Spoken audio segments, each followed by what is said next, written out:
Buenas tardes a todos vosotros.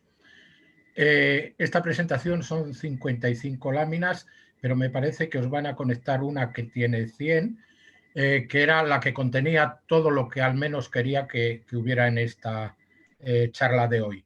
He quitado algunas que son un poco de paja. He quitado también las dos primeras, que era un reconocimiento a todas las personas, especialmente las mujeres de Ecologistas en Acción, de Plataforma Antidesahucios, de la Plataforma por un Nuevo Modelo Energético, etcétera, etcétera, que están luchando para que unas personas en Madrid en concreto, pero en otros sitios, también tengan luz eléctrica y no tengan pobreza energética. Ese reconocimiento lo personifico en PACA y en todas las demás que le colaboráis con ellas. Empiezo con lo que a mí me corresponde hoy. La luz eléctrica, como he dicho, debe de ser un servicio y ese servicio nos lleva a pensar para quién es el servicio y cuáles son los condicionantes de esas personas en relación con ese servicio. Este sería el índice de toda la presentación, no la que tenéis, sino una más amplia que está en un documento, en la que hoy nos quedamos en esta línea roja sin entrar en detalles de los países. En las primeras reflexiones generales, lo que vamos a hablar es de África. ¿A quién va destinado ese servicio eléctrico que existe y no existe? El consumo de electricidad es un indicador de pobreza. También puede ser de riqueza o de despilfarro. Hay otros indicadores, sanidad, género, etcétera, que también son muy importantes y que en África también están en una situación de deficiencia. Solo como un orden de magnitud, pensemos que el consumo per cápita en España es de 5.000 kilovatios hora por persona y año. Doy siempre números redondeados. En los países del norte de África, de Marruecos a Egipto, ese consumo está entre la cuarta y la quinta parte, entre 1.000 y casi 2.000 kilovatios hora por persona y año. En los países del sur del Sáhara es menos de 500. En los que yo puse en la lista es menos de 300. Es decir, estamos en una situación de pobreza total en esos países, energética y de otro tipo. Para centrar el tema eléctrico, hemos de pensar que en España y en Europa la electricidad es la cuarta parte del consumo final de energía. Y en nuestra transición energética queremos ir pronto a que sea la tercera parte. Bien, en África es la 10ª parte de su consumo final de energía. ¿Por qué es ello? Porque tener electricidad es caro o requiere inversiones. Y África no tiene dinero para hacer esas inversiones. Como orden de magnitud, que os quede que en el mundo se gasta entre el 1 y el 2% del Producto Global Bruto en crear el sistema eléctrico. Pero si eso lo trasladamos a los países y a su PIB, nos encontramos con que los países de África, si quisieran tener un sistema que se acercara al nuestro, tendrían que gastar entre el 5 y el 10% de su PIB, es decir, dejar desatendidas muchas cosas. ¿Qué está pasando en África? Son 1.300 millones de personas, 200 en lo que es el norte, el Mediterráneo de África, y 1.100 en lo que es el sur del Sáhara, incluyendo el Sahel hasta la punta del Cabo. Esa población es muy joven, por tanto, va a seguir creciendo y puede llevarla a 2.000 millones en 30 años. Es decir, más personas que las que hoy viven en la Europa pasen a integrar la población de África. Y por tanto hemos de pensar en este servicio y en todos los demás. África, de momento, entre comillas, es rural. El 40% de su población vive en ciudades y un 60% vive en el campo. Las ciudades, todos entendemos que el tener un servicio eléctrico es algo que las hace viables, pero en el campo, si no hay servicios y entre ellos no hay electricidad, la gente, lo lógico es que se marche. Entonces, hemos de pensar en el servicio eléctrico para los dos grupos de personas o de habitantes. Esta gráfica que os pongo aquí es una gráfica tomada del País, del año 19. En ella vemos que la flecha roja nos indica que la población de África es 1340. Es la segunda después de Asia. Pero fijaros que va a seguir creciendo según las previsiones de Naciones Unidas y va a igualarse prácticamente a la de Asia. Esa igualación va a ser hacia el año 2100. Es decir, va a haber un problema continuado que no se acaba como en el caso de Asia, que veis que previsiblemente a partir del 2050 no haya crecimiento, sino que más bien la curva o esa curva a la que ahora todos nos estamos aficionados empiece a decaer. En el caso de África no va a ser así. En el documento que tenemos y que hemos de revisar, hemos mirado a esos países. Hemos mirado al Magreb, que están económicamente a un cierto nivel, y hemos mirado a todo lo que es el Golfo de Guinea. El Golfo de Guinea, como maldad, diré que fue el sitio de donde hemos sacado todo lo que hemos querido, desde el oro, los esclavos, el cacao, el petróleo, etcétera, etcétera.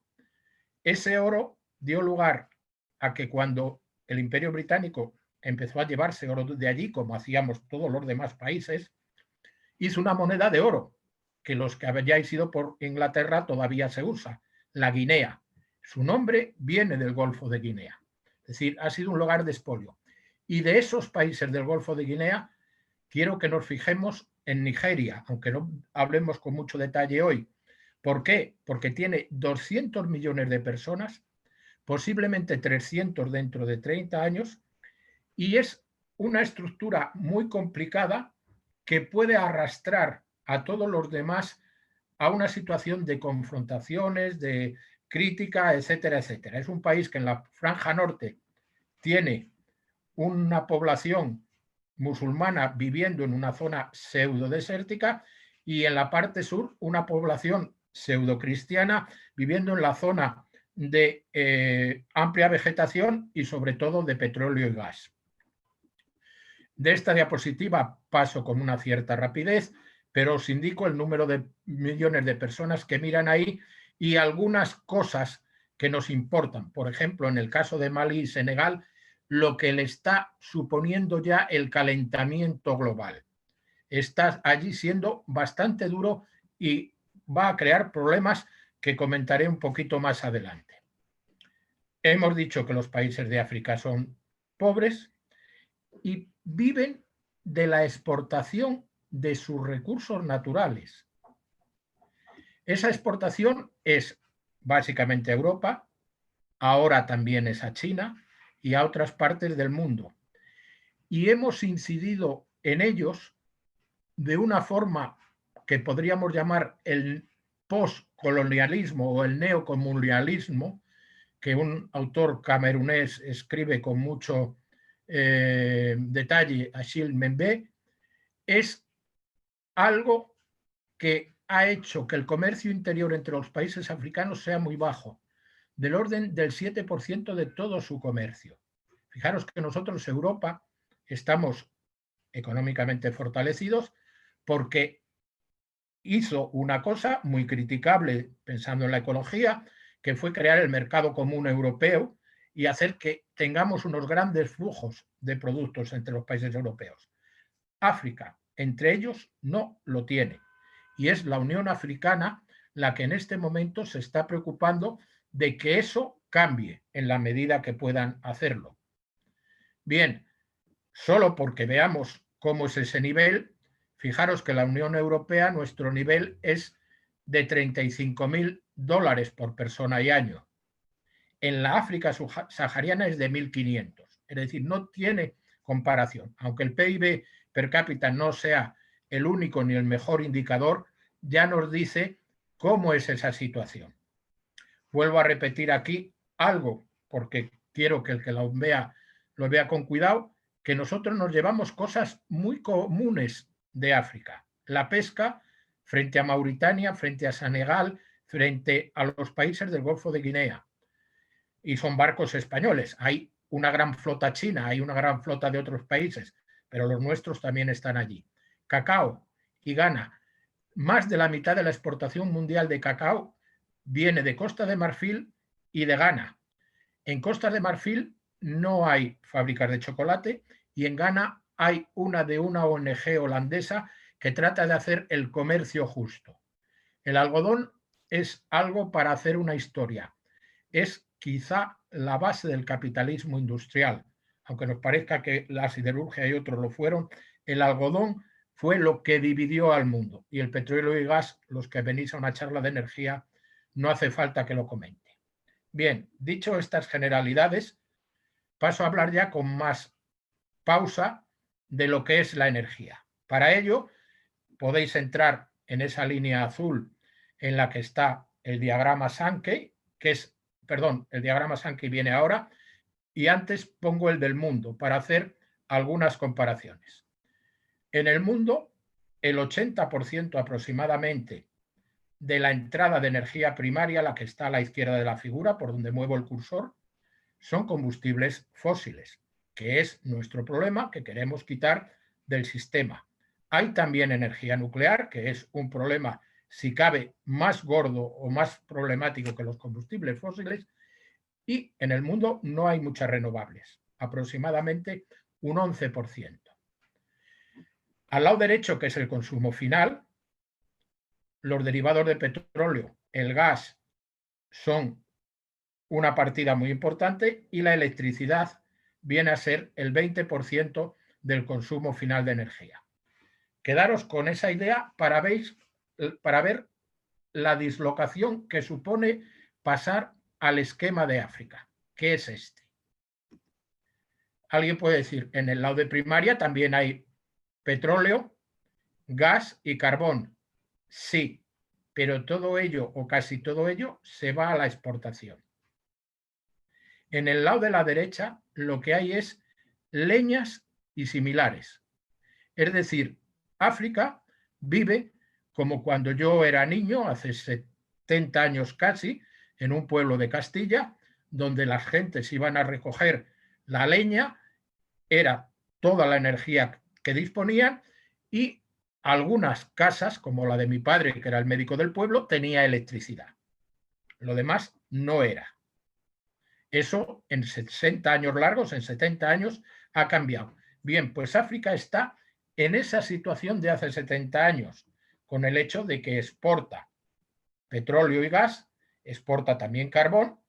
De ese carbón, una parte Sudáfrica la lleva a producir electricidad y del gas algunos países lo llevan también a producir electricidad. África prácticamente no tiene refinerías, salvo Egipto o Argelia, y tiene que importar derivados del petróleo en pequeña cantidad, porque su consumo es muy bajo, para atender sus necesidades. Pensemos una cosa. El lado de la derecha, si buscamos el diagrama español, nos encontramos que hay un consumo de 2 toneladas equivalentes de petróleo por persona y año. En África ese consumo es media tonelada de petróleo por persona y año, incluyendo en esa media tonelada las leñas. Si quitamos las leñas, el consumo de lo que podríamos llamar energía convencional en África es 1/4 de tonelada equivalente de petróleo. Es decir, que están en 1/8 de lo que nosotros consumimos. Es un hecho muy a tener en cuenta. Luego, cuando miramos en la derecha los usos de la electricidad, vemos que la electricidad representa aproximadamente la 10ª parte, ya lo hemos dicho antes, del consumo final de energía. Hemos de pensar, por tanto, en esas biomasas que en muchos casos se transforman en carbón vegetal, biomasas que en algunos casos dan lugar a combustibles líquidos, y África vive un gran problema de deforestación por ese uso energético y por otro hecho o otros hechos que son las plantaciones para conseguir productos de exportación. He puesto ahí el cacao, pero hay otras exportaciones, entre ellas alguna que nos parecería muy inocente, la de flor de corte, que en la parte de África que da al Índico, varios países están perdiendo tierras para que se exporte flor. Y luego los incendios que la población africana tiene que hacer todos los años para mantener tierras agrícolas, tierras de alimentación.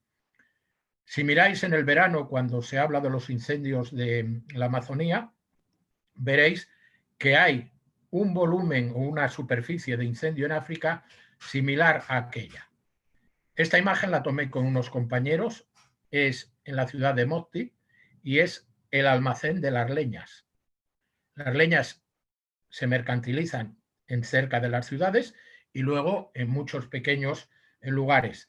Hay gente que fabrica sacos de carbón vegetal que los ven moverse desde una bicicleta a un barco por el río Níger o por cualquier otro de los lugares de África. Hemos de dar una llamada de atención a ese hecho energético de África, que es que extrae el 9% del petróleo que se consume en el mundo y ellos solo consumen el 4% del que se consume en el mundo. Es decir, consumen menos de la mitad del petróleo que extraen. Nigeria vive de eso y el balance de Nigeria hay que mirarlo con atención y pensar preocupados en lo que puede pasar con ese país. África aporta el 6% del gas natural que se consume en el mundo, tiene bastantes reservas, pero crear infraestructuras de exportación de gas no es fácil, y su consumo, tanto en Egipto, Argelia, como en los países del Golfo de Guinea, es significativo, y es las 2/3 partes del gas que extrae. El carbón se produce en África del Sur, o se extrae en África del Sur, y es un país carbonero a tope. Ahí os he puesto dónde se reparten las reservas de gas y de petróleo, solo como para tener una idea, viendo que hay trozos de la tarta muy grandes. Eso significa que hay países que tienen un peso muy fuerte en ello. En el caso del gas, Egipto, Argelia y Nigeria. En el caso del petróleo es algo más repartido. Está Argelia, está Libia, está Nigeria y ha aparecido hace no muchos años Angola. Angola extrae prácticamente la 1/4 parte del petróleo que se extrae en África y está suponiendo un desequilibrio social brutal. La ciudad de Luanda, la capital de Angola, se la considera la ciudad más cara del mundo. Es una consideración que hacen los trabajadores europeos o de otro sitio que por unas u otras razones van allí para conseguir un lugar en los barrios blanquitos, pues tienen que pagar cantidades que son muy altas comparadas con lo que se paga en muchos otros lugares de Europa. La gente pobre de allí vive en plan pobre, pobre y pobre. Quiero llamar la atención en esos países que veis ahí del petróleo del 4%, 2%, 3%, 4%, son países que están tratando de conseguir otro producto de exportación. Y hay muchas posibilidades de que se encuentren grandes yacimientos. Es decir, el petróleo está ahí y los que somos un poco aficionados a la geología sabemos que puede haber muchísimo, muchísimo más de que el planeta necesita que se queme. Vamos a lo que es el consumo final de energía en África. Ese consumo es poco en industria, poco en transporte. En África no hay vehículos ni de transporte de mercancías ni de movilidad personal de manera significativa.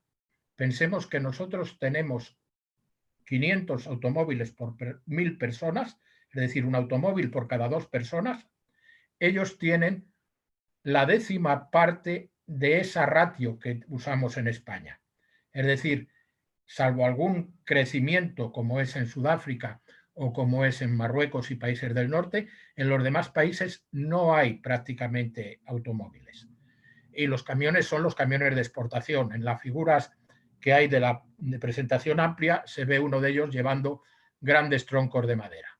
El gran consumo se encuentra puesto en lo que yo aquí he llamado, entre comillas, edificios. Es decir, ciudades, sus infraestructuras, los edificios aislados y lo que la gente consume en sus aldeas, en su entorno, sean edificios o sea en la calle. En la industria nos encontramos con unas estructuras parecidas, entre comillas, a las que hablamos en países como el nuestro, con matices como que siguen teniendo bastante biomasa allí, que tienen bastante gas natural porque lo utilizan para quemar como aporte energético los países que tienen, y tienen como materia prima mucho gas natural. Mucho gas natural porque el gran país industrial a todos los efectos es Argelia, que tiene Argelia y Sudáfrica. Sudáfrica utiliza carbón como materia prima de la industria. El consumo de electricidad es bajo, pero la industria, la poca industria que tiene África, se lleva el 40% de la electricidad que se produce. En eso que he llamado edificios, fijaros que de 375 millones de toneladas equivalentes de petróleo, casi 300 son biomasas. Es decir, que la energía convencional es una parte pequeña. Si nos vamos a esa parte pequeña y miramos la figura de la derecha, nos encontramos que sí hay un consumo importante de electricidad en aquellas estructuras habitacionales o de servicios donde se ha prescindido de la leña, porque son ciudades que, entre comillas, se han modernizado. Hemos de pensar, por tanto, en el servicio eléctrico a las ciudades, a las gentes y a sus infraestructuras, edificios de cualquier tipo, y hemos de pensar, y lo miraremos, cómo llega la electricidad a esos otros sitios que no son esas ciudades. Bien, aquí hay unas gráficas para que veáis simplemente las reservas de petróleo que en África han ido creciendo, dieron un salto, ahora han retrocedido un poco en proporción, pero en volumen han crecido, y pensemos lo que ha hecho otro país que es muy cercano a nosotros, que es Venezuela. Ha pasado de ser una parte pequeña de esta América Latina a una parte mayor y a un crecimiento muy fuerte. Ha puesto en valor todas sus reservas, sean petróleo bueno o malo, incluidas los crudos pesados del Orinoco. Bien, pensemos que los países de África tratarán de hacer lo mismo. En las de gas nos encontramos la situación de África, que tiene unas reservas mayores que lo que extrae de gas en proporción, es decir, que puede incrementar significativamente, y lo digo pensando en lo que veremos después de la electricidad.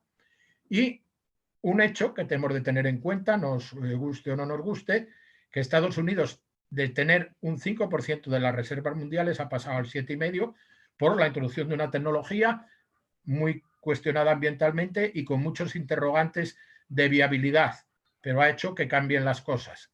Incluso cambian en nuestra forma de importar gas. Estamos importando los españoles gas de fracking procedente de Estados Unidos.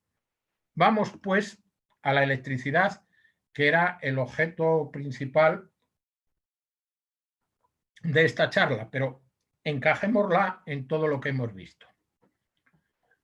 África ha sido un territorio de disputa, básicamente desde el año 1884, en que los europeos se sentaron en Berlín, cogieron un lápiz y unas reglas y dividieron el continente a su antojo. Después, con la Guerra Fría, este y oeste pasaron a participar en esas disputas, y al que sea un poco amigo de la historia le recomiendo analizar lo que fue la presa de Asuán. La presa de Asuán, que hoy tiene poco peso en el sistema eléctrico egipcio, supuso el cambio que Nasser quería para su país. Fue un cambio que dio al Cairo electricidad, que convirtió al Cairo en muchas cosas, entre ellos en una ciudad turística, que hoy tiene más de 12 millones de habitantes, lo cual no deja de ser disparatado, y la gestión de las aguas de la presa de Asuán permitió que hubiera 3 cosechas en las tierras del Valle del Nilo anuales, menos en contra de la una que había antes de forma natural. La población pasó de 20 a 80 millones de personas en muy pocos años y se ha destrozado el delta, la pesca en el delta está muy mal, se ha llenado de agroquímicos, en fin, es un caso de estudio no solo energético, sino de crisis o contradicciones ambientales. Cuando ya miramos a la generación convencional, nos vamos a encontrar que los combustibles fósiles son la base de la generación y hemos de ver cómo metemos esas renovables. Yo la parte de abajo de esta lámina he puesto cooperación porque sin eso no va a haberlo. De hecho, un compañero nuestro me mandó un documento de la Universidad de Oxford publicado hace 3 o 4 días, Juanjo, en el que dice que la Universidad de Oxford entiende que África no puede salir por su cuenta de la situación actual y hacer una transición ecológica. En esta diapositiva vuelvo a recordar lo que habíamos puesto antes y volver a decir eso, que la electricidad es el 10% del consumo de energía. Bien, ¿cómo es ese 10%? Pues tiene muchos matices. En África Norte, es decir, esos países que se ven en un azul clarito, hay poca población que no tiene acceso a la electricidad. Pero según vamos bajando, nos encontramos como, por ejemplo, que hay países muy oscuros en esa valoración en los que una gran parte de la población no tiene acceso. Es el caso de Níger, de Chad, de Burkina Faso y del Congo, que luego comentaremos. Y países que tienen un 50 o algo menos de acceso a la electricidad. Fijaros que en Nigeria, ahora no me sale el cursor, ahora hay 78 millones de personas, es la estimación, que no accede a la electricidad de una población de 200 millones. En la gráfica de la izquierda se ve que sin acceso a la electricidad, la población que no tiene ese acceso ha crecido. Con acceso ha crecido. Los que sí tienen acceso a la electricidad se han mantenido aproximadamente en nivel, me estoy haciendo un lío. Los que no tienen acceso a la electricidad se han mantenido en un nivel similar al que había en su día. Es decir, en su día es el año 2000. En 20 años no ha habido para mucha gente una mejora. Sí se ha incrementado la producción de electricidad, pero se ha incrementado, podríamos decir, para cubrir el incremento de población. Por lo tanto, hay un déficit muy fuerte en el que me aparece Nigeria, me aparece el Congo, me aparece Etiopía, que la mencionaremos, y otros países. Aproximadamente esta suma de estas franjas de aquí, sin acceso a la electricidad, suman 500 millones de personas. Es decir, poquito menos que lo que es toda Europa no tiene acceso al servicio eléctrico. ¿De dónde viene la electricidad? Viene por redes, aproximadamente 800.000 gigavatios hora brutos, que básicamente son de carbón y gas natural. El que vea los números, que entienda que estos son las entradas primarias al sistema eléctrico. No es el total de producción, hay que poner los rendimientos. Por eso lo he puesto aquí. Pero es una gráfica que me resulta de tomar los datos de la Agencia Internacional de la Energía. Y tomando de IRENA, que es la Oficina Internacional de Desarrollo de Energías Renovables, se estima que aproximadamente 4.000 de toda la electricidad que consumen, siendo 800.000 el bruto, es electricidad fuera de la red, que sí es básicamente fotovoltaica, aunque hay también mucho motor de combustión. Bien, vamos a ver esa generación en lo que hemos podido ir sumando y viendo con datos de la Agencia Internacional de la Energía. Esta figura que ahora señalo es de la Agencia Internacional de la Energía y en ella se ve cómo la participación del carbón se ha mantenido más o menos constante, la participación de los derivados del petróleo también, la participación del gas natural está creciendo de forma significativa. Luego tenemos la nuclear, que hay un poquito de desarrollo nuclear en África del Sur y espero que no lo haya en ningún otro sitio más, aunque ha habido ofertas para que Marruecos tenga una planta de energía nuclear cerca de Agadir y ha habido otras ofertas. Hay una participación de la hidráulica y, como veis, todo lo que pudiéramos decir de renovables es muy pequeño. A la derecha de esa gráfica hay el norte de África con muy poco carbón, a pesar de que en determinados foros se pone a Marruecos a caldo porque tiene centrales de carbón. Deberíamos tener un poco de tacto al pensar las cosas. En el norte de África se consume básicamente gas natural, también se consumen derivados del petróleo. En la parte subsahariana se consume poco de todo y a la derecha, que no la veo yo porque me salen los cuadros de todos nosotros, está el caso de Sudáfrica, que es básicamente ese carbonero que os decía antes. Esta figura es de la izquierda, es la que yo he dibujado y, como veis, las centrales de gas natural se aproximan ya a la mitad de la total generación. Esta figura sí es la generación como resultado final. Y las térmicas de carbón son una cuarta parte, un 44% es el gas natural y un 8% es derivados del petróleo. Y cuando veamos Senegal muy de pasada, veremos que allí tiene importancia. Bien, la hidroelectricidad, cuando uno entra en el hydropower, que es el organismo que te da la hidroelectricidad en el mundo, no encontramos a África en la primera visión. Encontramos a muchos países, encontramos a China, nos llega a aparecer España, etcétera, pero no aparece África. Está la presa de Asuán y sí está un tema que quiero dejar ahí, que es en Etiopía, aunque no es la zona que yo he querido estudiar, pero sí dejarlo ahí. Están haciendo otro grandísimo proyecto, 6.000 megavatios, que es el gran renacimiento que ellos llaman. Etiopía es el primer país en cuanto a potencia instalada, se basa en el Nilo Azul y en el Nilo Blanco y quiere sacar a un país de su pobreza total. Consume casi nada de electricidad. Pero pone de los nervios a Sudán y a Egipto, porque está tocando las aguas que luego el Nilo lleva por esos dos países. Angola está creciendo en esa capacidad que tiene de invertir y hay un proyecto que en la presentación reducida no aparece, que es el INGA, que es en el río Congo, que es el megaproyecto en el que están involucrados, en teoría, pues países europeos, como es el caso de Alemania.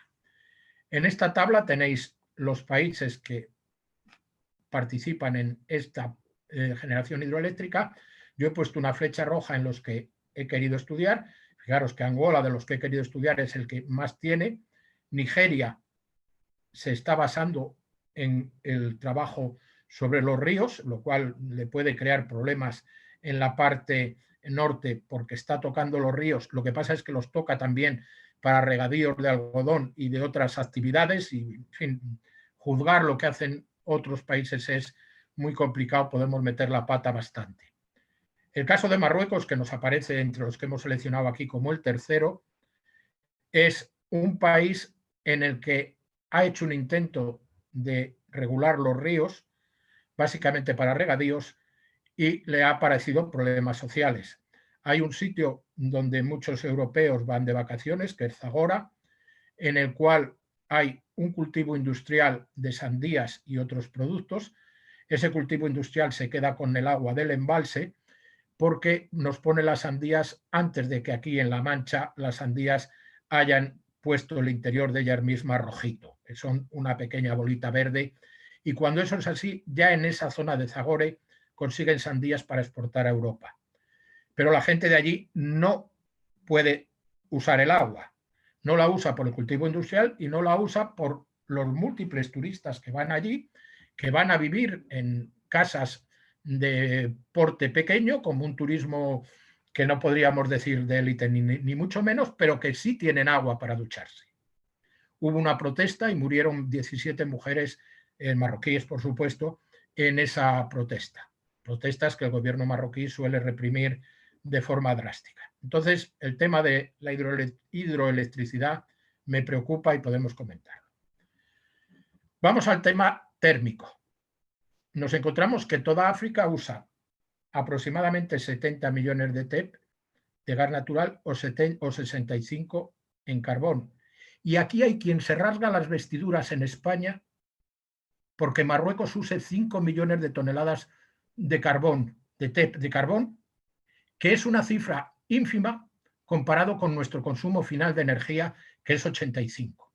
Y entonces se dice, no puede haber línea de interconexión eléctrica con Marruecos, porque Marruecos no piensan en la sostenibilidad y no sé cuántas cosas he oído al respecto.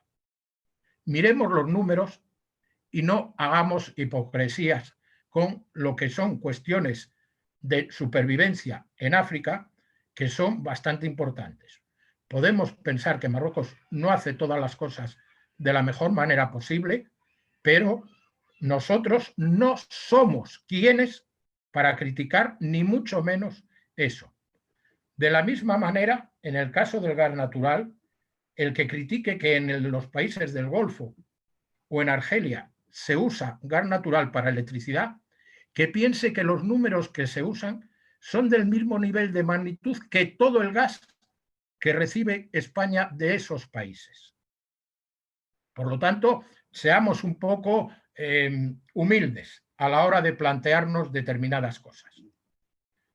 Ahí he puesto donde están las utilizaciones de combustibles fósiles, que como he dicho anteriormente, son mayoritarias en esa pobreza energética y eléctrica que tiene África, y efectivamente Marruecos me sale con carbón, Argelia y Egipto me salen con cantidades importantes de gas natural, Senegal utiliza petróleo. ¿Por qué? Porque las aguas de Senegal están invadidas de barcos foráneos que se llevan la pesca de allí y que se acercan a Dakar o a San Luis y dicen, recárgueme usted el barco con un búnker, con un petróleo para mi barco, que yo tengo que llevar estos pescados a España o a otros sitios. Y entonces en Senegal se ha desarrollado una industria de refino, de comercio de derivados del petróleo y a la vez utilizan esos derivados para producir electricidad. Cuando bajamos, nos encontramos que los demás países utilizan gas natural en cantidades, algunos muy pequeñas. Pensar que Nigeria usa 6 millones de TEP con 200 millones de habitantes y eso es la tercera parte de lo que utiliza Argelia, que tiene 40 millones de habitantes. Es decir, el caso de Nigeria es dramático, lo miremos como lo miremos. ¿Qué pasa con el gas? Pues en esta figura de la derecha vemos que hay un gaseoducto, no es exactamente así como está en la figura, que viene desde Nigeria para suministrar gas en los países que están intentando tener electricidad de gas. ¿Qué pasa en Ghana? Pues que Ghana busca campos de extracción de gas, que los encuentra en el mar, y pide colaboración, ayuda o lo que sea a empresas europeas. Y nos encontramos este barco italiano de prospección y extracción de gas natural en lo que es el Golfo de Guinea. Golfo de Guinea del que recibimos todo, por ejemplo, langostinos frescos. Muchos langostinos frescos son barcos gallegos que llegan al Golfo de Guinea. Seguimos un poquito con todo ello. Vamos a pensar en las energías renovables. ¿Participan poco? Sí. ¿Podrían participar más? Sí. ¿Hay recurso? Lo hay. Sobre todo, y hagamos matizaciones, sobre todo solar. Si nos miramos el mapa de disponibilidad de recurso, nos encontramos que el recurso solar, desde los Pirineos hacia abajo, es importante. Cuando los señores de aquí arriba intenten hacer transición energética de verdad, veremos de dónde llevan la energía solar. En la presentación grande hay un proyecto, el Desertec, que proponía Alemania, que ya ha hecho sus números y sabe que no tendrá energía solar suficiente para traer energía solar de aquí. Pero lo dejamos porque está de momento en el cajón de los recuerdos. En el norte de África hay mucho recurso, pero fijaros que el color de España es similar al de las zonas habitadas del norte de África. Hay más recurso aquí, hay más terreno abierto aquí, pero el gran recurso está aquí, está aquí, está aquí. Y si vamos bajando, nos encontramos que los colorines, y hay figuras más detalladas del Golfo de Guinea, los colorines del sol son los mismos que hay en Galicia. Y aunque Galicia estamos teniendo más sol cada vez, no podemos decir que sea un gran recurso solar. Luego quedémonos con la idea de que sí es factible la fotovoltaica en todos los sitios, que tiene que desarrollarse, pero que hay zonas que el recurso no es tanto. En las zonas de selva llueve todas las tardes. En las zonas determinadas hay nubes, no hay solar directa. Sí es factible la fotovoltaica. La solar directa, termosolar, esa que un día nos comentó Luis con amplio detenimiento, es posible aquí en el sur de España y aquí, también por aquí, pero aquí no tiene sentido. Entonces, nos quede esa idea en la cual nos encontramos con un superproyecto. No pienso que fuera la idea más, quizá que me permitan los marroquíes decir lógica, que es crear una gran plataforma solar de campos de espejos y de colectores parabólicos en Marruecos, cerca de Marrakech. Hay 3 unidades de 160, 150 y 200 megavatios. Es decir, en total 500 megavatios a los que se van a añadir como mínimo 300 megavatios de fotovoltaica, que podemos ver en otras figuras ahí al fondo, y que van a hacer algo que están haciendo la curva de aprendizaje para esa solar que queremos en algunos sitios. Van a crear un nodo de 800 megavatios que puede sustituir perfectamente a un nodo de carbón, de nuclear o de gas natural para dar estabilidad a la red. Marruecos, supongo que por decisiones propias y por influencia de la financiación foránea, ha asumido hacer ese desarrollo y en cambio no tiene prácticamente desarrollo de fotovoltaica distribuida, que es lo que atiende, digamos, a una red en otros sitios. Cuando nos vamos a la energía eólica, nos encontramos con que en España tenemos zonas rojo-amarillentas en territorio que hay buen recurso de energía eólica. Otras de color azulillo que no tanto. Y evidentemente en el mar hay mejor recurso eólico. Es un tema que tenemos que ver en estas discusiones sobre el futuro de la eólica. Bien, cuando bajamos nos encontramos que en Marruecos hay buenas regiones, en el norte y aquí han construido parques eólicos.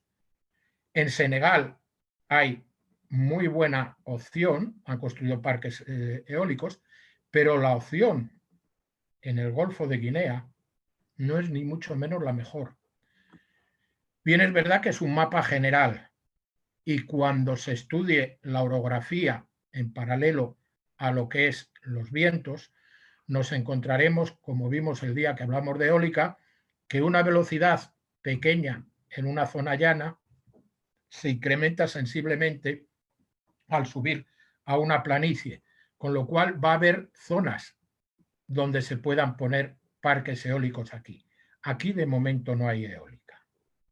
La eólica que hay es Marruecos y Senegal. He querido poner esa figura de Senegal que tiene 158 megavatios con 46 aerogeneradores y que en esta página de Atalayar podéis encontrar mucha información. El documento que estamos haciendo y que tenéis de principio tiene muchas referencias en azul de puntos donde he tomado documentación. Podéis encontrar estas cuestiones allí. ¿Qué significa que aquí no haya mucho viento y que el solar sí lo tengamos, pero lo tengamos no para pensar en un gran solar, sino para plantas fotovoltaicas de tamaño medio y pequeño. Pues significa que hemos de mirar a la biomasa con mucha precaución, sabiendo que puede haber problemas. Miraremos a la biomasa pensando en que ha de hibridarse con sistemas fotovoltaicos. Y evidentemente esto es un comentario mío, no es parte todavía más que de algunas ideas de esos países, y a mí me surgió en un viaje que hice a Camerún hace ahora 10 años. Allí ya se estaba pensando en meter la palma africana para exportar aceites y discutí con algunas personas la posibilidad de que la palma diera pequeñas cantidades de aceite para que hubiera motores de combustión hibridados con sistemas fotovoltaicos para esas gentes. En este momento, fijaros, esta es una fotografía de un periódico nuestro en el cual se ve cómo se está deforestando para meter palma. Y aquí, cómo en los distintos países de ese Golfo de Guinea que nos preocupan, se está cediendo tierra solo para palma, se están cediendo tierra para otras cosas. Es un tema crítico porque las empresas, una vez que juegan a esto, juegan a tener unos asalariados que no tienen su huerto, no tienen su forma de recoger sus alimentos y al final van a vivir del dinero que cobren, que muchas veces puede que no les llegue para comprar productos alimenticios. En esa mirada a Nigeria, que de forma continuada y un tanto pesada voy a hacer, fijar que si ponéis en Google importadores de arroz, os va a salir que Nigeria es uno de los mayores importadores de arroz. Si el mercado internacional se distorsiona, los problemas sociales en Argelia pueden ser gordos. La gente en África come arroz. Lo mismo que sucedió hace 10 años en las primaveras árabes, que se detectaron o se lanzaron por el hecho de que el pan había subido. La importación de trigo se había encarecido. Aquí hago unas referencias. Esta y estas son fotografías que yo tomé. La palma esta es una palma autóctona, una palma que permite obtener piña, que la gente bebe, y estas son las pequeñas producciones locales, en este caso de mandioca. Bueno, pues pueden ir a esto, que es un molino de palma para obtener aceite, porque la comida en África se hace con aceite de palma. Es decir, la gente no cultiva la palma, sino que va por la selva recogiendo las piñas de palma aceitera para sacarse su aceite. Bueno, eso puede transformarse en cosas de pequeño o mediano tamaño y hacer que haya una cierta energía con eso. ¿Qué está pasando con la electrificación rural? En primer lugar, decir que es algo crítico. Debe permitir que la gente tenga en sus pueblos, en sus aldeas, algo con lo que atender sus necesidades, incluidos el ocio. Y eso significa tener una cierta aporte de electricidad. Bien, de los países que han desarrollado esa electricidad rural, el único que podemos decir que lo ha hecho de forma significativa es Argelia. Tiene 423 megavatios, esta es información de IRENA, de potencia fotovoltaica ubicada en espacios no conexos a la red.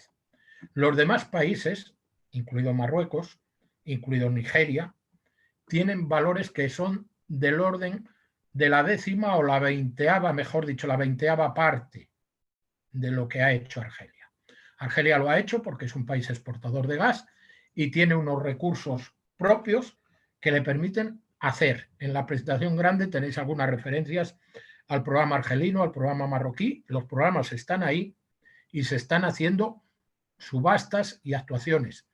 En el caso de Ghana y en otros países, antes os hablé de un chocolate producido por una ONG. Esa ONG recolecta en Europa pequeñas cantidades de dinero, 50, 20, 100, 200 euros, de personas que quieren contribuir a eso. Y está haciendo parte de este desarrollo que vemos aquí, que es bastante pequeño, pero que está ahí. ¿Cómo es la situación actual de África en cuanto a desarrollar sistemas eléctricos? Pues existen unas interconexiones, existe un mallado eléctrico en determinadas zonas y en esas zonas intentan conectar, por ejemplo, la zona del Sahel con Argelia, la zona que va hacia el sur, conectar hacia Sudáfrica y con todo este núcleo que mueve Sudáfrica. Hay un gran vacío aquí en la zona del Congo y Nigeria la tenemos aquí incluida con el intento de estos países en que está África Central, Chad y otros países, Camerún, de que existan esas interconexiones en mayor medida.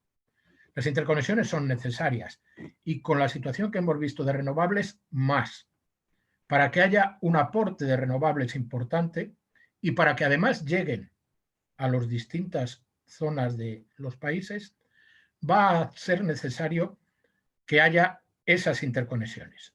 Interconexiones que no solo son eléctricas.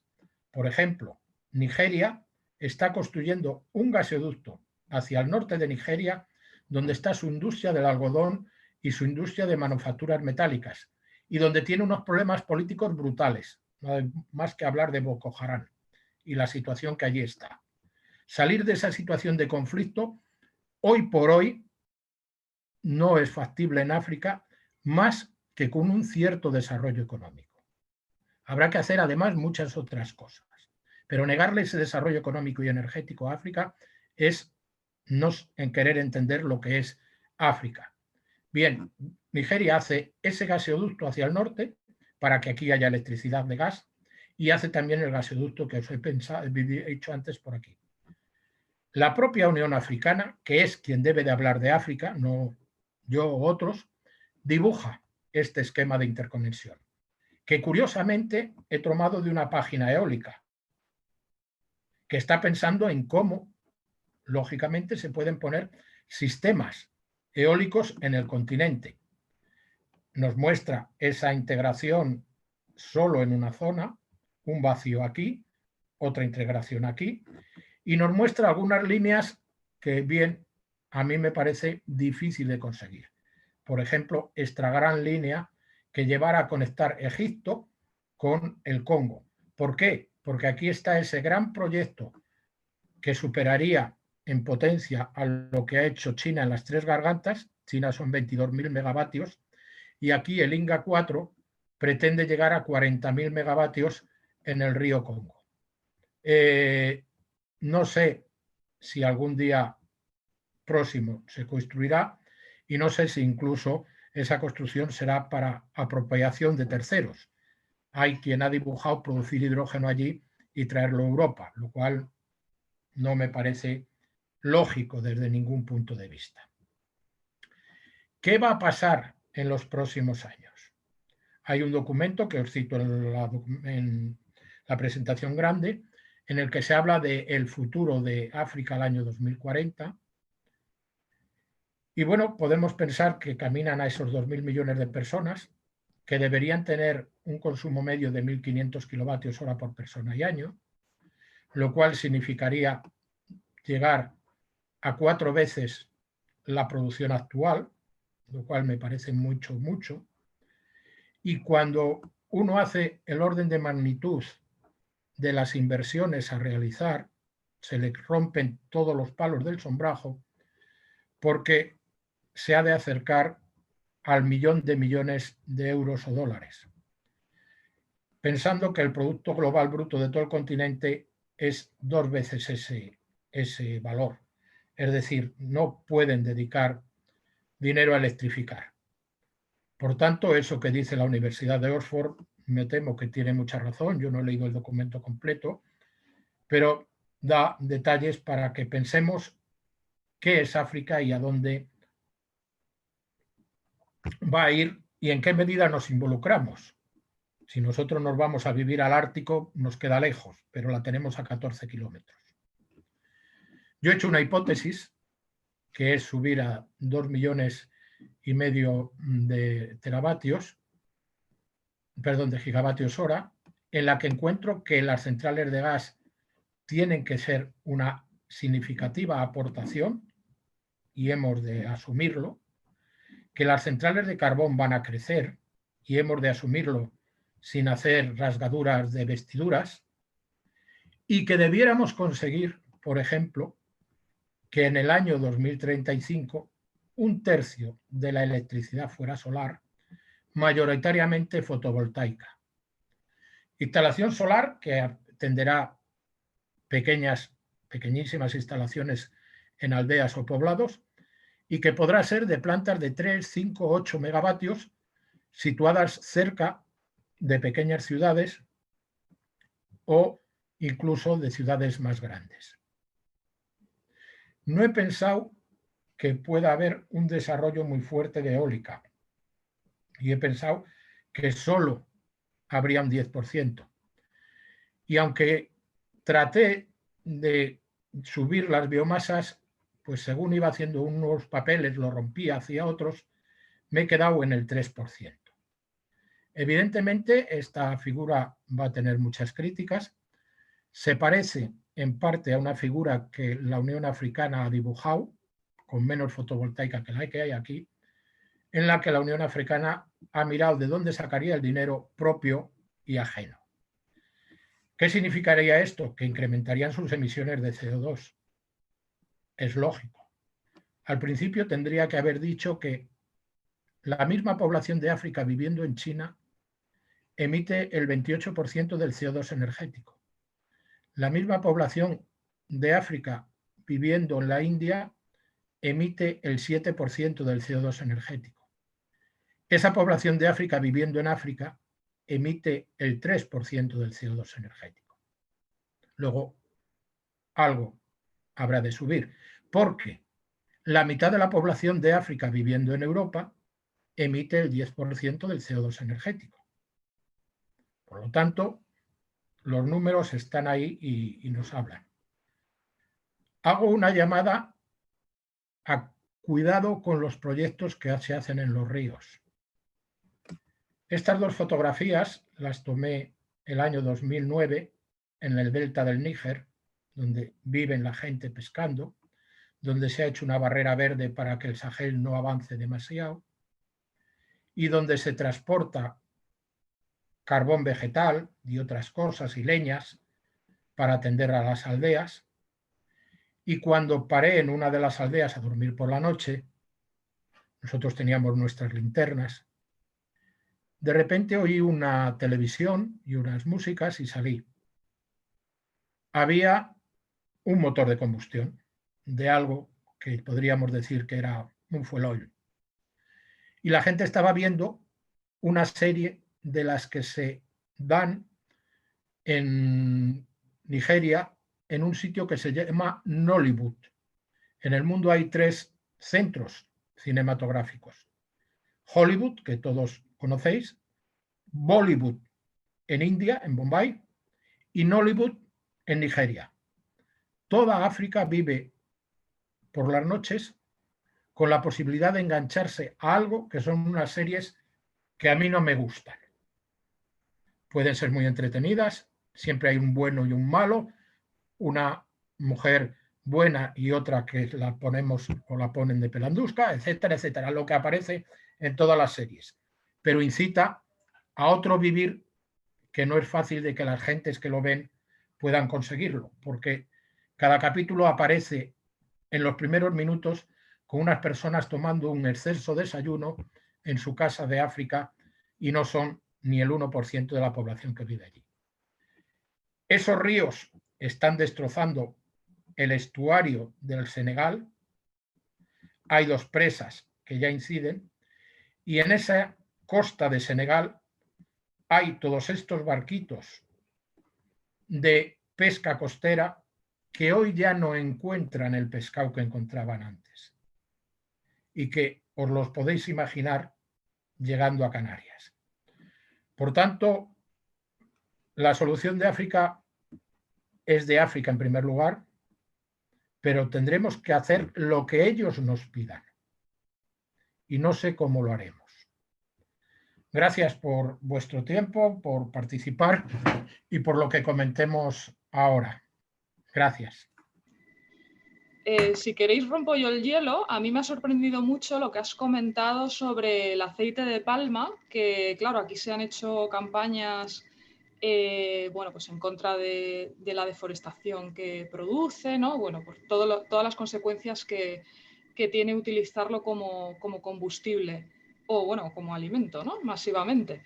Pero claro, lo que has contado es como a una escala muy local y que entiendo que en muchos sitios quizás sí que puede llegar a ser una solución o forma parte de la cultura energética que tienen en algunos sitios. No sé si tienes más información sobre este tema o...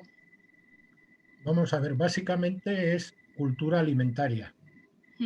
Ellos recogen el fruto de la palma aceitera, lo llevan a una pequeña instalación donde muelen y sacan ese aceite para comer. Ha ido creciendo la capacidad de hacer cosas y algo de ese aceite se usa como combustible de iluminación o se usa en algunos casos en algún vehículo tipo agrícola, un vehículo de motor bruto. Lo que yo ahí sugiero es si, por ejemplo, las aldeas por las que yo crucé en Camerún, yo fui con un proyecto de la UICN y hicimos unos 300 kilómetros de recorrido y cada 2 kilómetros había una aldea. De cada 10 aldeas por la tarde-noche solo había una encendida, las demás no estaban con iluminación. La que estaba encendida usaba un motor de combustión. Entonces, bueno, esa gente tiene que vivir de algo. Él tenía puestos donde te vendía piña, donde te vendía otros frutos, había otros servicios que no quiero comentar.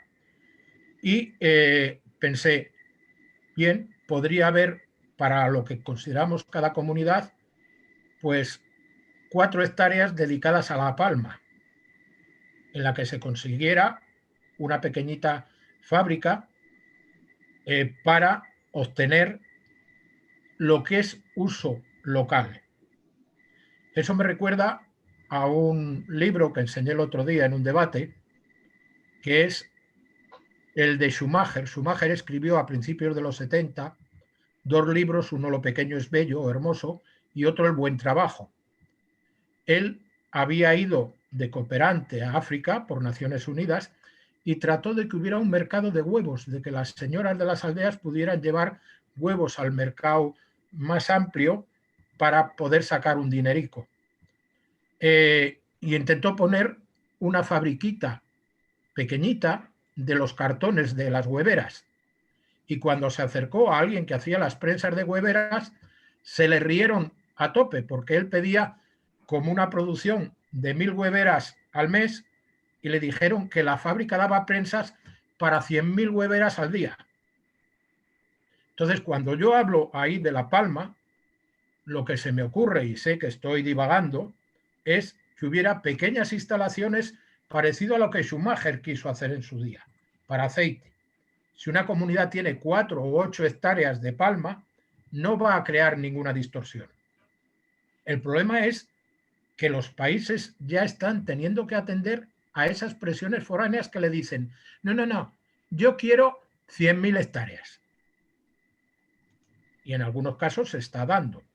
Para palma aceitera se ha dado con mucha fuerza en Nicaragua, en Colombia y en otros sitios, cuando ya Indonesia y Malasia tuvieron el tema de la palma africana, digamos que desarrollado a sus límites, y entonces eso que se está dando en Colombia o en Nicaragua, previsiblemente se dará en países de África. Pensemos que la palma es en este momento, me parece que el tercer aceite del mundo, muchísimo más que los que nosotros estamos acostumbrados. O sea, está al nivel de la soja y del maíz. Y el aceite lo encontramos en cualquier galletica. o en cualquier producto que queremos comprar. Entonces, va a ser, qué sé yo. Vale. ¿Carlos? Sí, me oís bien, ¿no? Sí. Hace unas semanas leí en el boletín de la revista de Energías Renovables unas informaciones sobre Etiopía y decía que habían proyectos para instalar bastante energía eólica. La verdad es que no recuerdo ahora la cifra, no sé si hablaba de 300 megavatios o algo así. Que me llama la atención porque en el mapa que has de recurso eólico, pues en Etiopía no aparecía apenas los colores del recurso eólico, ¿no? Y en cualquier caso, luego en otro artículo también de la misma revista vi que había una perspectiva o sea, un objetivo de 100% de electricidad renovable allí en Etiopía o sea, en 2030, en 10 años. Y me parece o sea, un objetivo muy alto, a no ser que la mayor parte sea a través de esa energía hidroeléctrica que decías tú que se iba a construir en el Nilo Azul, ¿no? No sé si tienes información de si es así, o sea, si es viable, digamos, ese objetivo del 100% de energías renovables eléctricas en 2030 en Etiopía y si es porque gran parte, la mayor parte es por esa hidroeléctrica que decías antes, ¿no? Va a ser esa hidroeléctrica. Ellos ya son en el cuadro de potencia por países, veréis que Etiopía es el primero de toda África y tiene más de 3.000 megavatios. El gran renacimiento son 6.000, es decir, se va a poner con 9.000 megavatios hidráulicos y luego podrá poner otras cosas. La orografía de Etiopía no es de planicie, tiene altiplanicies y tiene zonas elevadas. Entonces, cuando el recurso eólico lo miras acercándote a una elevación, te aparece que se incrementa sensiblemente. Cuando nosotros empezamos en el año 90 con la eólica, pues la primera impresión, por ejemplo, era que en Navarra no podía haber eólica, que no había viento.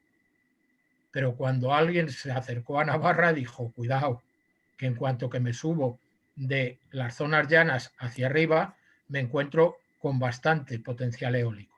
Entonces, en Etiopía habrá potencial eólico, pero fíjate que 300 megavatios de eólica, que puede funcionar equivalente a plena carga 2.500 horas, no es nada comparado con una gran hidroeléctrica de 6.000 megavatios que va a funcionar con el agua que fluye y que va a poder funcionar 4 o 5.000 horas equivalentes a plena carga.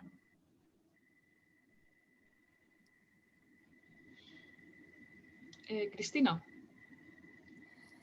Me ha gustado mucho la presentación, no tenía ni idea, la verdad.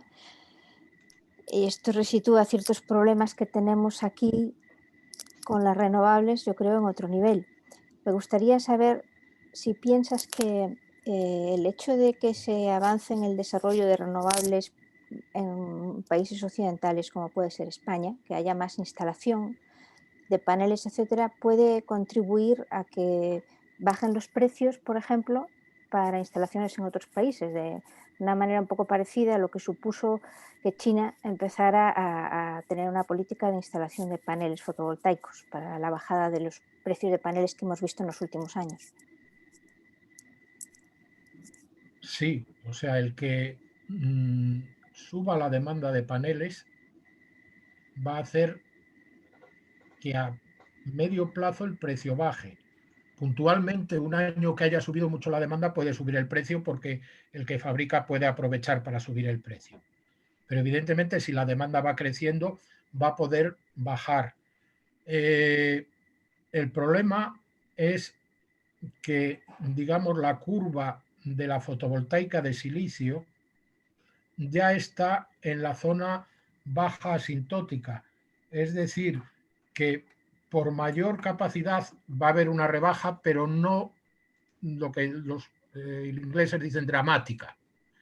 Esa rebaja dramática va a aparecer con la investigación Si las celdas bifaciales o de otro tipo incrementan su rendimiento y su capacidad de ubicarse en determinadas formas, si otros materia prima, sin dejar de que sea el silicio, pero el silicio se dopa con aluminio y con fósforo, pero posiblemente hay otras posibilidades de dopar para que aumente el rendimiento o para que sea más fácil hacerlo. Es decir, va a haber caminos para que la fotovoltaica reduzca su precio. De hecho, el EPRI, el Electrical Power Research Institute de Chicago, dice que en el año 2050, en sus proyecciones, la fotovoltaica habrá reducido todavía a la mitad sus costes.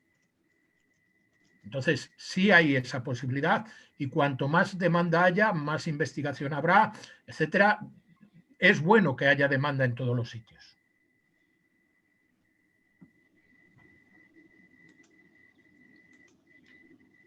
Paula, creo que también tenías una pregunta. ¿Qué tal? Sí, hola, buenas tardes. Muchas gracias, Emilio, por la presentación. Y me surgía la duda porque he escuchado hablar bastante de las, un poco por saber tu opinión al respecto, de las, le llaman en inglés como las off-grid, ¿no? O sea, las redes desconectadas, más pensando en soluciones locales y en zonas rurales, que podría ser quizás una opción para esa África tan difícil de electrificar, ¿no? Si conoces algo al respecto o qué futuro le ves. Vamos a ver, yo ahí le veo un gran futuro. Y además, que quizá debería ser donde se vuelquen lo que llamaría administraciones europeas y organizaciones de peso. Es decir, hay organizaciones muy pequeñas que atienden lo que pueden, pero hay organizaciones no gubernamentales que ya tienen una cierta capacidad de acción y que pueden plantear con sus gobiernos hacer cosas. Entonces, eso que tú has dicho, que es electrificación desconectada de la red, fuera del grid, se debería hacer. Se debería hacer, lo ha hecho Argelia, y por ejemplo, en los planes que haya de cooperación, el gobierno de España que tenga con Senegal, que tenga con Costa de Marfil, que tenga con otros países, debería de ser: yo voy a estos territorios y usted dígame qué es lo que cree que debiéramos hacer y cómo lo deberíamos hacer.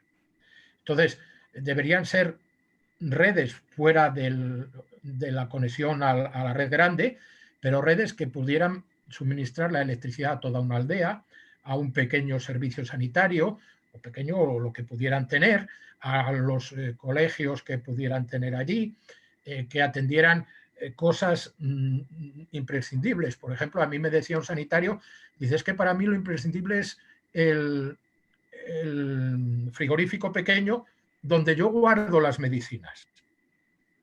Entonces, que eso esté asegurado. Y los planes, cuando he dicho organizaciones de un cierto calado, fueran acompañados de otras cosas. Es decir, en un determinado territorio puede haber 20.000 personas. Hay territorios muy poblados y desconexos de la red. Pues puede haber 20.000 personas. Esas 20.000 personas que puedan decir, bueno, es que vamos a tener electricidad, pero vamos a tener también profesores, vamos a tener médicos, vamos a tener otros servicios.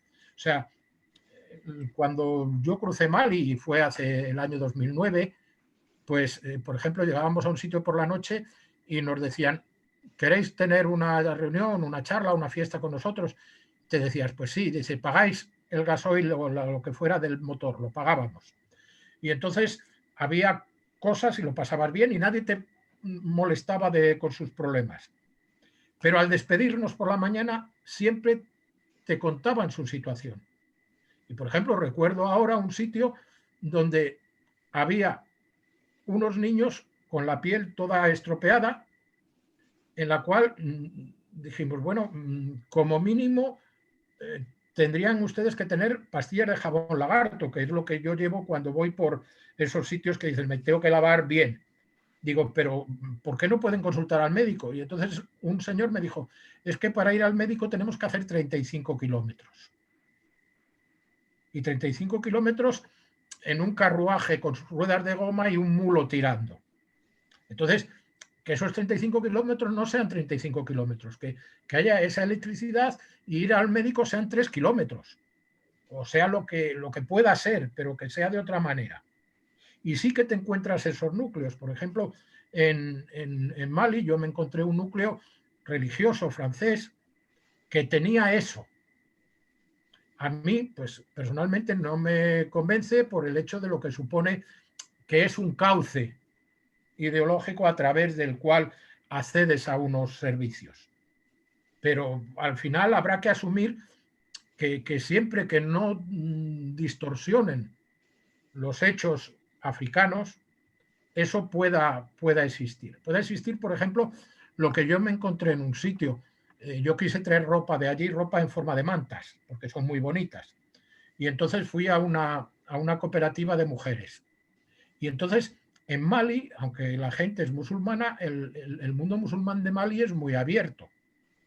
Yo, los 3 compañeros que íbamos, fuimos con un sacerdote del Islam que fue muy respetuoso con las mujeres, se sentó a nuestro lado para llevarnos, se puso detrás de nosotros y solo hizo de intérprete. Nosotros hablamos con las mujeres, les preguntamos lo que querían y tal, y las mujeres tenían un motor de combustión para la noche o para en un momento determinado hacer con una máquina que tenían para hacer unos hilados, ponerlo en funcionamiento. Bueno, pues que esa cooperativa que estaba en un sitio que yo diría que en 4 kilómetros a la redonda vivirían unas 4.000 personas o 3.000, pues que allí se establezca eso. Y eso, evidentemente, en el caso de Mali puede ser fotovoltaico. Y por la noche, pues ver si tienen baterías o tienen ese motor que les ayude. Yo diría que ahí es el sitio de las baterías, bajo mi punto de vista. Entonces, hay mucho y todas las organizaciones que hay haciendo cosas de esas. Álvaro, ¿qué tal? Sí, bueno, encantado también de oír estas cosas que al mismo tiempo gusta por lo que se aprende y asusta precisamente por lo que se aprende, porque hay realidades muy preocupantes. Solo quería apuntar, aparte del comentario de que ha estado genial la charla, la opción, la has mencionado, pero quizá bastante de pasada, porque no se habla mucho en general, tampoco en Europa, de la biomasa, y lo digo en relación con que estos días he tenido contacto con un profesor de la Universidad de Jaén que está metido en un proyecto que, bueno, y ya alguna vez hemos oído hablar del tema, ¿no?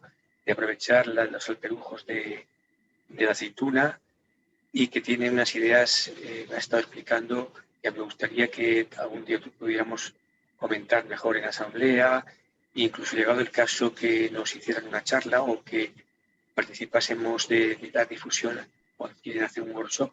En todo caso se trata de eso, de que aprovechando que es un país, un continente todavía muy agrícola, aprovechando que necesitan soluciones de almacenamiento, que quizá la batería, como has mencionado, sea para redes aisladas, la batería sea la solución más normal, pero que pueda haber un aprovechamiento energético de los residuos agrícolas y ese tiene un potencial que deberíamos mirar mejor. No hablo de biomasa, de desforestar, digamos, insosteniblemente, sino de aprovechar residuos agrícolas. Y solamente apuntar eso. Gracias. Vamos a ver, el tema, Álvaro, es muy, muy importante porque la capacidad de agricultura sencilla o agricultura familiar en esos países es alta.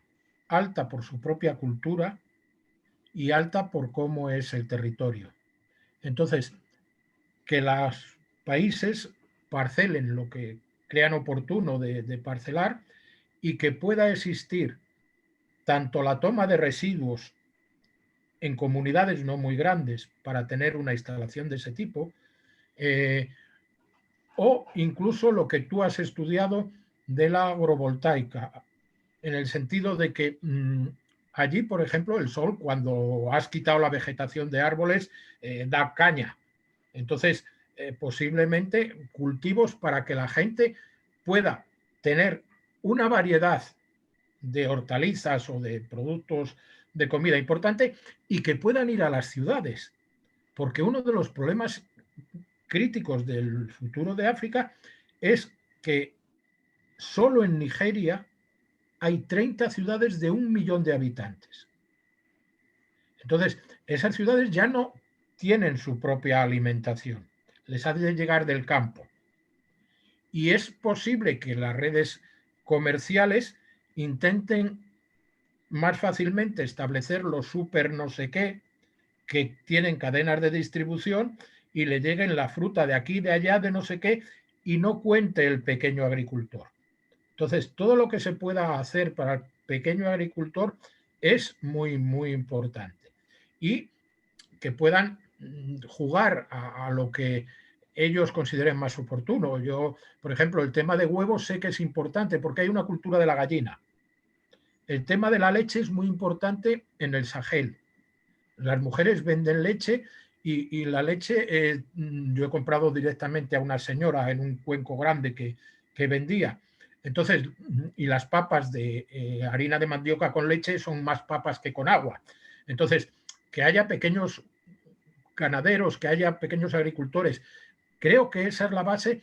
Fíjate que hay una cosa política cuando yo dije que les hemos hecho la puñeta. En el año 1956, el primer presidente de Mali fue un señor Keita. Ese señor Keita, que el apellido sonará por cantantes y por futbolistas, es de una familia que en Mali tiene mucho peso, como otras. Y entonces accede a su presidencia y se da cuenta que eso pequeño que tú dices es muy importante. Él lo focaliza en el cultivo del algodón y en la industria de producir textiles. Y entonces dice que no van a entrar textiles franceses ni de otro sitio a Mali. Y entonces entre Francia y Estados Unidos dicen que aquel señor, que no dejaba de ser una especie de noble aristocrático, era comunista, porque no atendía el libre mercado como lo entendía Francia y Estados Unidos. Y derrocaron a Keita y le quitaron del gobierno. Entonces, yo pediría profundamente a los Carrefour, a quien sea, tal, que no metan allí las cosas que ellos pueden producir. Y que lo que sí ayudemos, por ejemplo, en Mali, en la época del mango, es triste ver mangos tirados por los caminos. Entonces, pero tirados no 1 y 2, huele a mango, es decir, hay mucho tirado. Que exista la posibilidad de algún tipo de envase, de traslado a las ciudades, de desecar el mango, en fin, de hacer lo que proceda. Entonces, sí, agricultura y energía en todo su conjunto debe de ser, y ahí es donde sí que la cultura que miramos desde la Plataforma para el Nuevo Modelo Energético debería tener allí la ayuda de todos para que pueda ser lo local. Porque si África llega a llevar el 80% de su población a las ciudades van a ser un guirigay tremendo, tremendo, inmanejable por todos los extremos. Hola Norman, que además nos conocemos de Alianza por el Clima y eres de Intermon Oxfam, ¿no? Creo. Sí, hola, ¿qué tal? Bienvenido. Muchas gracias, Emilio, por la presentación. Bueno, yo soy relativamente nuevo en el tema de las energías. Trabajo en adaptación al cambio climático, pero poco a poco estoy intentando aprender más sobre el tema y pensar en cómo lo podemos trabajar de una forma más sistémica. A raíz de tu presentación me han venido también en la mente algunas preguntas más a nivel genérico. Y la primera de ellas sería, ¿qué rol verías en la posible expansión de las energías renovables en África y particularmente en Sahel, si tuvieras el dato, en cuanto a lo que es generación de empleo? Pero cuando hablo de generación de empleo, no solo en la generación directa de la energía, sino también pensando en las cadenas de valor que se podrían generar o en los tipos de servicios, importaciones de insumos y otros, también pensando en ese sistema, ¿no? En el que se van a tener que proveer posiblemente varios servicios y sí, servicios complementarios que puedan hacer posible el sistema. Y la segunda pregunta sería más a nivel de...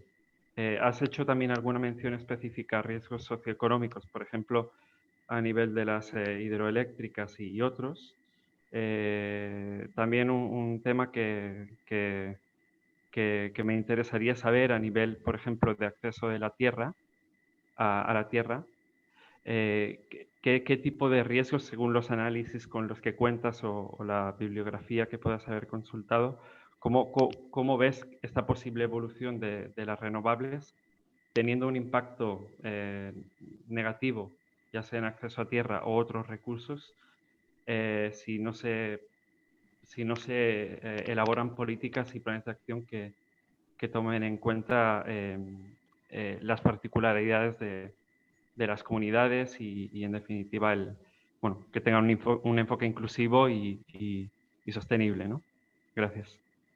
Norman, hablamos te contesto ahora, pero hablamos cuando tú quieras con calma. Rosa te conoce y te puede dar mi contacto y te diré que voy por Alberto Aguilera con frecuencia a buscar este chocolate. Entonces soy un caprichoso de ciertas cosas, pero es un chocolate vuestro. Bien, las industrias fotovoltaicas o de otro tipo se deberían estructurar allí. El módulo propiamente fotovoltaico no va a ser fácil que se fabrique allí, pero desde el módulo hasta la instalación final hay una serie de trabajos. Toda la carpintería metálica en aluminio, toda la estructuración eléctrica de conexiones, el llevarlo a un sitio, el hacer los soportes, el ponerlo. Es decir, que yo apostaría por la fotovoltaica que no lleváramos desde España. Que hubiera un acuerdo con una empresa española que dispone de las placas esenciales de la fotovoltaica, pero que allí hubiera un taller para hacer los módulos ya de instalación. Eso lo hizo Isofotón en Cuba y en Filipinas. Yo a la gente de Isofotón le tengo mucho respeto, aunque ellos lo han pasado mal porque, bueno, pues no les fue fácil determinadas cosas. Entonces, eso que han hecho en 2 países se puede hacer y ver cómo se hace. Hay gente preparada. Allí te encuentras, cuando cruzas un país de estos, que vas en un vehículo que le han dado 25 pasadas para hacer que funcione. Por lo tanto, hay un electricista y un mecánico que saben ingeniárselas para resolver cosas. Luego, Senegal, por ejemplo, tiene toda la zona de costa con gente muy preparada. Aluminio en perfiles se puede tener en Camerún. Camerún exporta aluminio. Entonces, porque tiene bauxita y tiene una fábrica que se puso allí para obtener alúmina y aluminio. Entonces, llegar a que esa industria se haga allí sería lo esencial. Cuando he hablado de organizaciones un poco grandes, pienso en vosotros y en otras. Vosotros tenéis capacidad de dialogar y de ver, de encontrar qué se puede hacer en algún sitio. El acceso a la tierra creo que no debiera ser un problema en el caso de las instalaciones solares, porque en la mayoría de los sitios las instalaciones pequeñas van a ser o debieran ser muchas y múltiples y ocupar poco espacio. Y las grandes van a ir a zonas pseudodesérticas. En los países mismos del Golfo de Guinea, si tú los partes por la mitad norte ya tira a ser desértica. Entonces, en esas zonas en las que hay tierra de cultivo, hay ganadería y demás, sí que puede haber sitio equivalente a lo que aquí en la península llamamos una solana, para poner una planta de fotovoltaica. O sea que entre la fotovoltaica y los agricultores y ganaderos no debe haber problema. El problema de la hidráulica, sí, porque en África, sobre todo en la parte que yo más conozco, hay gente que vive de los cambios estacionales de agua. Entonces, el delta interior del Níger tiene una población de 6 millones de personas, de pueblos distintos. El pueblo Bozo fundamentalmente pesca, el pueblo Peul, que son los Fulani que nos aparecen en nuestras historias, es un pueblo pastor, el Bambara es un pueblo estacionario, y entonces cada uno tiene unas zonas de vida. Y el pueblo Bozo se desplaza según el agua se va reduciendo o se va ampliando para pescar. Y lo mismo hace el pueblo Peul para llevar sus ganados. Luego, evidentemente, hay que buscar cómo vas a organizar producciones agrícolas que ya son a veces de medio tamaño. Por ejemplo, Mali es exportador de algodón y está ocupando tierras y ya hay una agricultura un tanto pseudoindustrial. Entonces, todo eso, yo creo que los compradores de aquí, y me refiero al intermediario de aquí, sea el fabricante de telmas de algodón, sea el vendedor de unos supermercados, o sea, un supermercado grande, otros, deberían estar dispuestos a dialogar y facilitar que los gobiernos de Europa puedan dialogar sin presiones con las gentes de allí y las administraciones de allí para ver cómo hacen algo lo mejor posible. Pero que no haya la presión de yo quiero este algodón o yo quiero que esta presa hidráulica se ponga así o se haga esto o lo otro. Por ejemplo, en el delta del Níger, el interior, se ha frenado la construcción de un embalse en uno de los afluentes, que es en Ghana, pero que afectaría a Mali. En el caso de Senegal, las dos instalaciones son en el propio Senegal y están creando muchos problemas porque el embate del mar con el tema del cambio climático en la zona de San Luis está afectando a la costa, y esa costa antes la defendía el río Senegal sacando mucha agua y llevando los arrastres, y ahora las dos presas que hay ya no dejan que lleve esos arrastres. Entonces, hay bastantes cosas que se deberían pensar antes de hacer, sobre todo esas cosas grandes, porque un parque fotovoltaico, si está mal hecho, se puede coger, llegar allí, desmontártelo y llevártelo. Lo que ya no es posible llevarte es un embalse, que es una de las cosas que yo defiendo de las renovables, que si alguien pone un molino muy, muy mal puesto en un sitio que sea horrible, pues en una de malas coges unos camiones, llegas allí, lo desmontas y te lo llevas. Pero no va a ser el caso. Entonces, en el tema del cambio climático, al principio dije que Senegal, Mali y otros países, Camerún, por ejemplo, también tienen muchos problemas. Si estás con ese tema, comentamos, y me gustaría, porque quiero seguir esos temas y seguirlo con una organización como vosotros, pues me encanta. Muchas gracias. Perfecto, pues nuevos contactos. No sé si hay alguna pregunta más, si no, yo creo que podemos cerrar porque ya más o menos hemos llegado más allá de las 8 de la noche y veo que no. Así que, nada, hasta la próxima. Espera, Rosa, un chistín Sí. de nada. Quería decirle a Norman, hace 3 años, colaborando con CEAR, hicimos un documento que está en la red y que habla de África y que concienció a mucha gente sobre temas que las dos mujeres de CEAR que pusieron a limpio cosas que yo fui buscando, pues le dieron un carácter muy importante al hablar de cuestiones de género, al hablar de cuestiones de pobreza, etcétera. Si vosotros en Intermón en un momento determinado queréis mirar algo de cambio climático en alguna región de África o de temas de energía, yo me ofrezco a buscaros lo bruto. Y luego seguro que en vuestra organización hay una persona que redacta bien y dice, no, para hacer un documento de lo que queremos sacar visible y tal, pues se pone Juanita Fernández y lo pone a limpio. Pues estupendo. Perfecto. Pues gracias por vuestra participación y nos vemos en la próxima asamblea o en la próxima charla.